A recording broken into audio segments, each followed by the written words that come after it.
Hello everyone.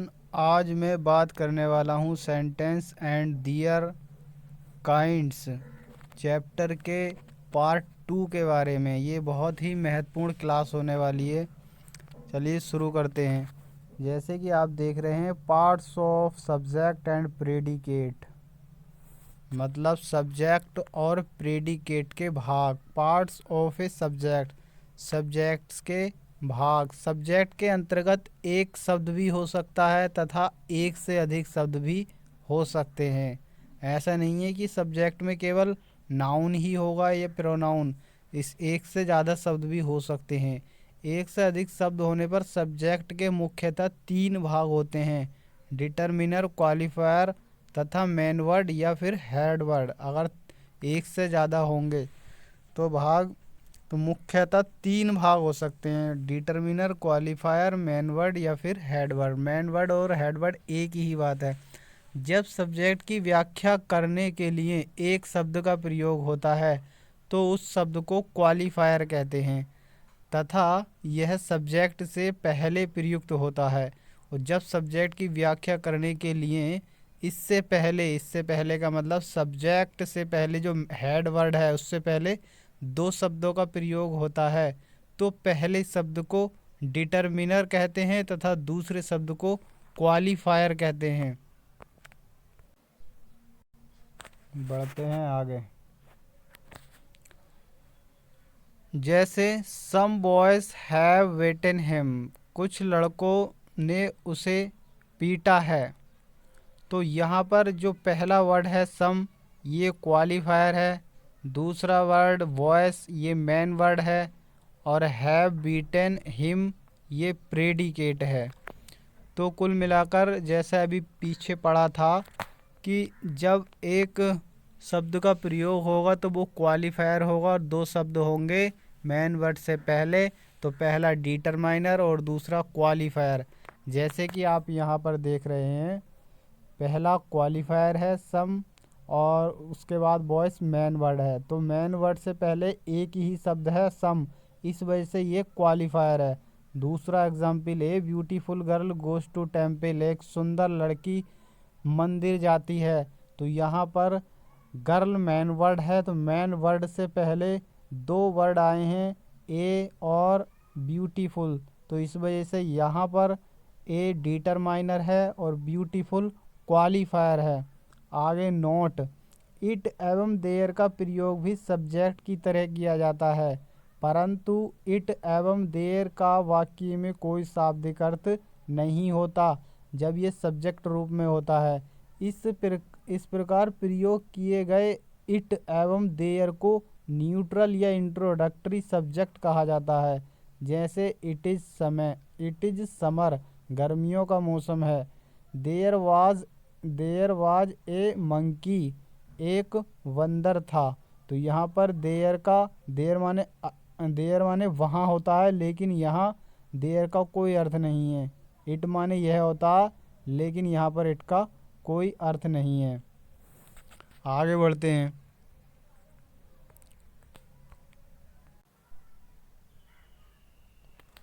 अब बात कर लेते हैं पार्ट्स ऑफ प्रेडिकेट, प्रेडिकेट के भाग। सब्जेक्ट की तरह ही प्रेडिकेट के अंतर्गत भी एक या एक से अधिक शब्द हो सकते हैं।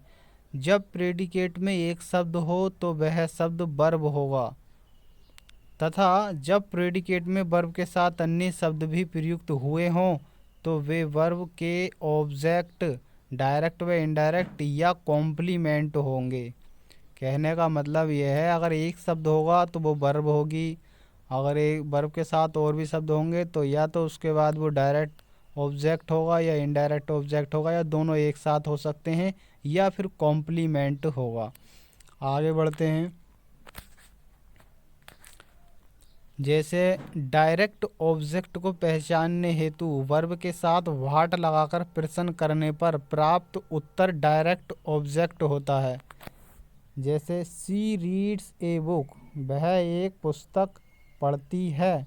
वाक्य की वर्ब रीड्स के साथ, जो वाक्य की वर्ब है रीड्स के साथ व्हाट लगाकर प्रश्न कर रहे हैं, तो व्हाट प्लस रीड क्या पढ़ता है या क्या पढ़ती है, तो उत्तर मिलता है ए बुक।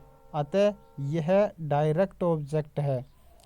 इनडायरेक्ट ऑब्जेक्ट को पहचानने के लिए क्या करते हैं, इनडायरेक्ट ऑब्जेक्ट को पहचानने के लिए वाक्य के वर्ब के साथ टू, होम या फिर फॉर होम लगाकर प्रश्न करने पर प्राप्त उत्तर इनडायरेक्ट ऑब्जेक्ट कहलाता है। आगे बढ़ते हैं। जैसे सी गैव मी ए गिफ्ट, उसने मुझे एक उपहार दिया।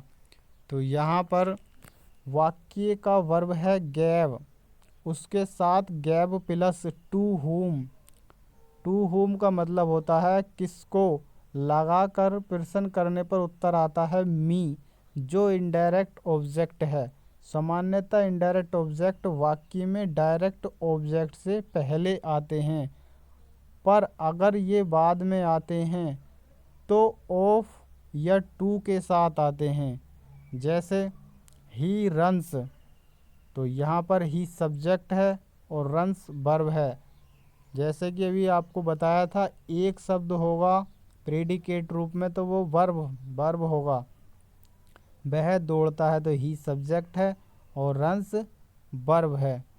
और जो इनडायरेक्ट ऑब्जेक्ट होते हैं तो ये प्रोनाउन के ही रूप होते हैं, जैसे कि हर, हिम, अस, ये इनडायरेक्ट ऑब्जेक्ट होते हैं। कोई समान वस्तु होती है जैसे यहाँ दे रखा है, तो वो डायरेक्ट ऑब्जेक्ट होते हैं। जैसे कोई बुक हो गई, पेन हो गया, कोई चेयर, तो इस तरीके के ये डायरेक्ट ऑब्जेक्ट होते हैं। और इनडायरेक्ट ऑब्जेक्ट मी, अस, हिम, हर, ये इनडायरेक्ट ऑब्जेक्ट होते हैं।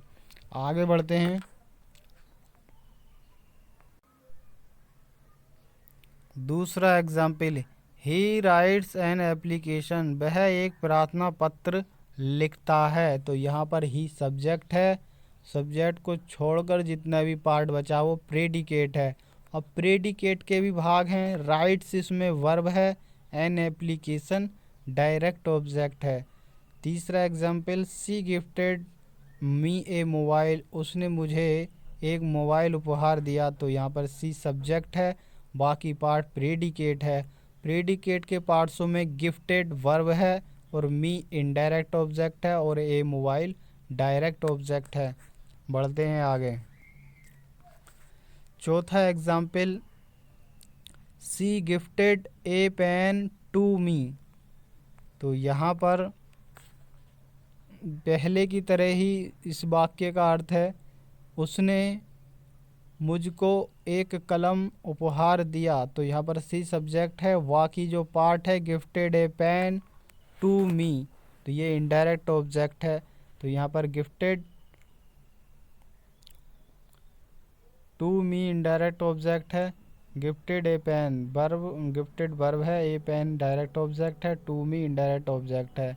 ये यहाँ पर टू इसलिए लगाया गया है क्योंकि ये डायरेक्ट ऑब्जेक्ट के बाद आया है। इनडायरेक्ट ऑब्जेक्ट जब इनडायरेक्ट ऑब्जेक्ट वर्ब के बाद ना आकर डायरेक्ट ऑब्जेक्ट के बाद आता है तो उससे पहले टू या ऑफ का प्रयोग किया जाता है।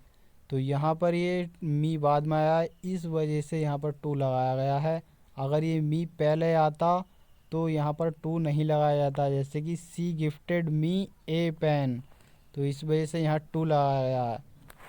और पांचवा वाक्य, we called him mister rude, हमने उसे श्रीमान असभ्य, या मिस्टर रूड माने एक प्रकार से अशिक्षित आदमी, जाहिल, तो इस तरीके का अर्थ होता है इसका। हमने उसे असभ्य कहा या बुलाया। तो बी सब्जेक्ट है, कॉल्ड वर्ब है, हिम ऑब्जेक्ट है और मिस्टर रूड कॉम्प्लीमेंट है। वीडियो आपको पसंद आई हो तो लाइक करो, चैनल को सब्सक्राइब करो। Thank you for watching this video.